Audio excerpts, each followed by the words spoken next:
রাজবাড়ী জেলার মেয়ে আমি। রাজবাড়ী আমার বাপের বাড়ি। ওই জায়গাও আমার, এই জায়গাও আমার, এই জায়গার অর্ধেক আমার। ভৈরবকুণ্ড অল বাংলাদেশের অর্ধেক অর্ধেক আমার।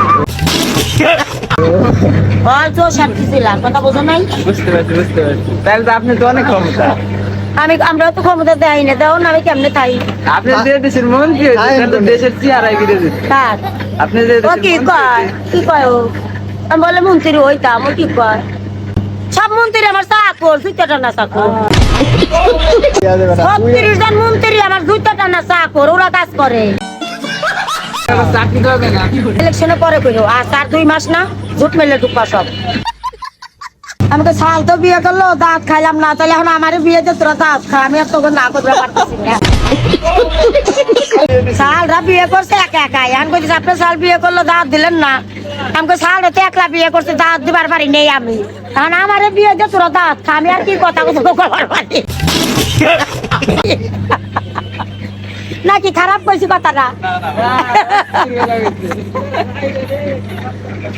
2 সাল বিয়ে করছে, জমক 2 বোন, 2 ভাই যুক্তি করে 2টা আনছে। আমি আর এটা জানি না, থ্যাংকু।